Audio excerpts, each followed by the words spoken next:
పునికి కావాలి, ఇంకో దానికి పెదమాన చెట్టు కావాలి, ఇంకో దానికి నేరేడు అంకుడి చెట్టు కావాలి, ఇంకోటికేమో వేప, బిక్కి చెక్క, కల్ది చెక్క, పాల్బర్కి, అలాగే బొబ్బిలి వెనక్కి పనస చెక్క, ఇలాంటివన్నీ ఉన్నప్పుడు గతంలో నేను ఏటికొప్పాక గత ప్రభు ఒక 22లోనే ఎప్పుడో వెళ్తుంటే ఏటికొప్పాక బొమ్మలకి ఈ అంకుడి చెట్లు లేవు, ఉదాహరణ కొండపల్లికి తెల్లపునికి చెట్లు లేవు, ఏదైనా కొట్టుకుందామంటే మాకు అధికారులు మమ్మల్ని వేధిస్తున్నారని ఒక ఆలోచన నాకు తెలియజేశారు అప్పుడు.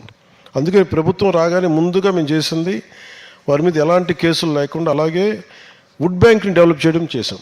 ఇప్పుడు చెప్పిన పేర్లన్నీ మేము wood bank, primary wood species. ఇందాక చెప్పినప్పుడు అంకుడు, తెల్లపునికి, పెదమానం, ఇవన్నీ గుమ్మడి టేకు, నేరేడు, కదంబ, అంకుడు, ఇవన్నీ కూడా ఏం చేసాం, వుడ్ బ్యాంక్ డెవలప్ చేయడం స్టార్ట్ చేసాం. ఎందుకంటే భావితరాలకు కానీ మీ భవిష్యత్తులో కానీ మీకు బేసిక్ రిసోర్స్కి ఇబ్బంది కలగకుండా ఇవన్నీ చేయడంతో పాటు మీకు ప్రతి ఇందాక లేస్ మన నర్సాపురం సీతారాంపురం లేసు మా ఆడపడుచులతో మాట్లాడుతున్నప్పుడు వాళ్ళు చెప్పింది మాకేదైనా కొంచెం హెల్త్ ట్రీ అని చేయించండి అంటే ఏంటంటే ప్రత్యేకించి హస్తకళలకు సంబంధించి ఒక్కొక్కరికి ఒక్కొక్క ప్రత్యేకమైన హెల్త్ ఇష్యూస్ ఉంటాయి. మగ్గం చేసే వాళ్ళకి ముఖ్యంగా ఇతర కళాకారులకు కూడా వారికి ఉదాహరణకి ఈ లేస్ అల్లే వాళ్ళందరికీ చూపు త్వరగా దెబ్బతింటుంది. అలాగే ఏటికొప్పాకు బొమ్మలు చేసే వాళ్ళకి ఆ వుడ్ డస్ట్ కానీ అది కొంచెం లంగ్స్లోకి ఈ శ్వాసకోశ సంబంధమైన వ్యాధులు వస్తుంటాయి. అలాగే ముఖ్యంగా ధర్మవరం, ఉప్పాడ, మంగళగిరి ఇలాంటి దాదాపు మేడం రేఖారాణి గారు చెప్తే 45 రకాల మేడం మనకి చేసేది అరౌండ్ 45 టైప్స్.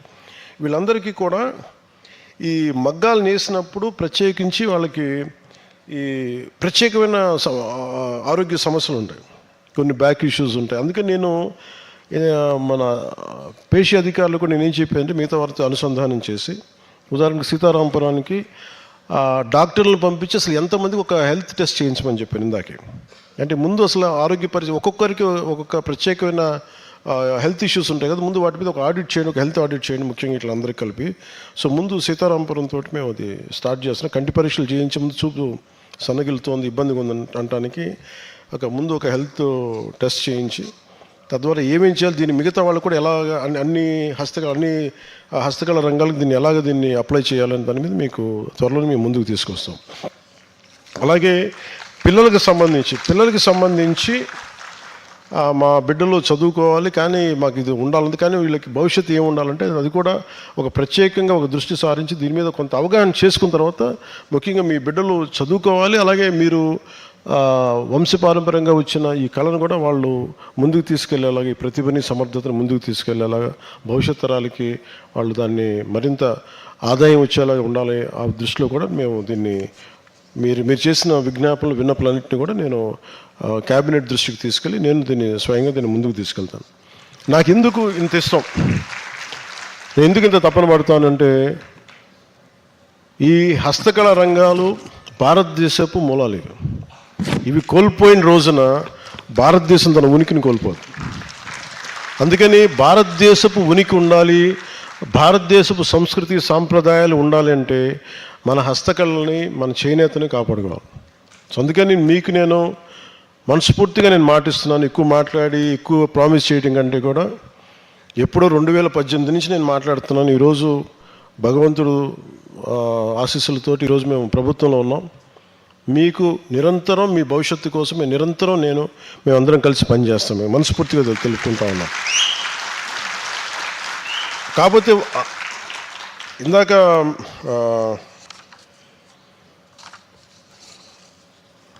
మేడం సుచిత్ర ఎల్ల గారు మాట్లాడుతూ ఇందాక మేమిద్దరం వారు అదే చెప్తా ఉన్నారు. చేనేత మనకి లేపాక్షి కావచ్చు, అలాగే ఈ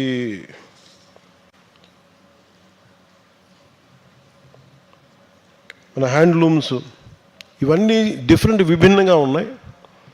వీటన్నిటికీ సంబంధించి ఇంటిగ్రేటెడ్గా మనం ఏదైనా చేస్తే బాగుంటుంది అని అన్నప్పుడు నాకేమనిపించిందంటే నేను అధ్యయనం చేసి ఇక్కడున్న ఇందాక అంటే ఎంత బ్రిలియంట్ పీపుల్ అంటే మనుషులు ఉన్నారు దీని వెనకని చెప్పడానికి. ఉదాహరణకి ఎక్కడో అమెరికాలో చదువుకొని ఆవిడ బెంగళూరులో ఉంటూ ఒక ఆర్ట్ క్యూరేటర్గా ఉంటూ శ్రీమతి సుధా మల్లెన్ గారికి అంటే డిజైనింగ్ ఎంత ఇంపార్టెంట్ అనేది చెప్పడానికి ఆవిడ నిదర్శనం. Thank you ma'am, thanks for all your ideas and suggestions. అంటే ఇలాంటి బ్రిలియంట్ పీపుల్ని గుర్తించిన జిల్లా మన రాష్ట్ర అధికారులందరికీ చాలా నా ప్రత్యేక ధన్యవాదాలు తెలియజేస్తున్నాను. అంటే మీరు ఇందాక ఏటికొప్పాక బొమ్మలు అడుగుతూ వాళ్ళు ఏమన్నారంటే, మేము గిఫ్ట్ చేస్తున్నప్పుడు మాకు బాక్సెస్ లేవు, మాకు అందంగా ఇచ్చేయంటే అన్నీ కలిపి లేపాక్షి బాక్స్లో పెట్టేస్తున్నాం. నాకేమనిపించిందంటే ప్రతి కళాకారుడికి, ఇందాక రాజు గారు అని చెప్పి మన సవర్ ఆర్ట్ గురించి మాట్లాడుతున్నాను, నాకేమనిపించింది ప్రతి కళాకారుడికి ఒక కథ ఉంటుంది. ప్రతి కళాకారుడు ఎన్ని గంటలు కష్టపడతాడు అంటే, ఫర్ ఎగ్జాంపుల్ మనం ఒక ప్రోడక్ట్ చేస్తే ఆ ప్రోడక్ట్ వెనక ఒక చిన్న కథ ఉంటుంది. ఇన్ని గంటలు నేను పనిచేశాను,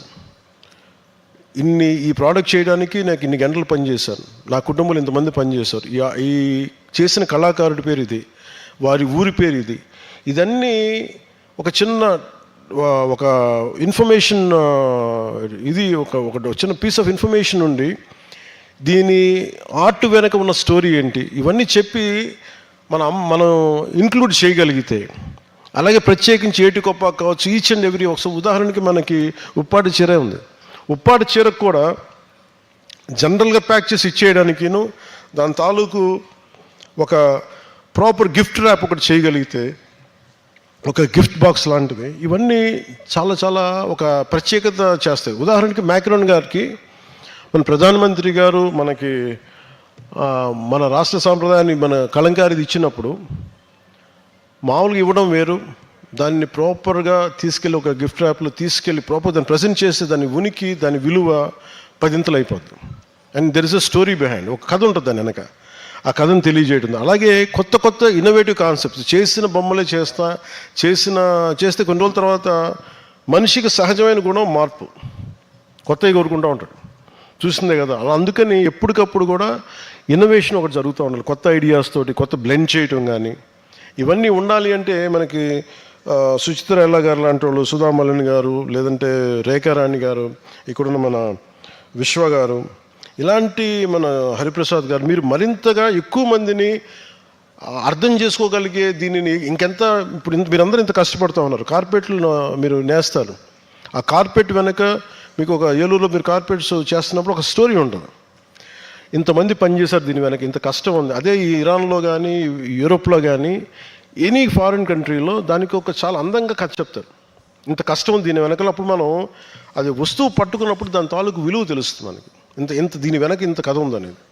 అందువల్ల మనకు గౌరవం పెరిగి దాన్ని జాగ్రత్తగా చూసుకుంటాం, ఇట్ బికమ్స్ ప్రెషస్. అలాగే నేనేం చెప్పానంటే, అందరితో మాట్లాడుతున్నప్పుడు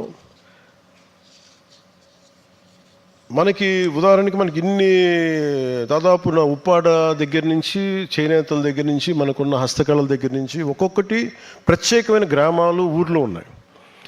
ఈ ఊర్లని మనం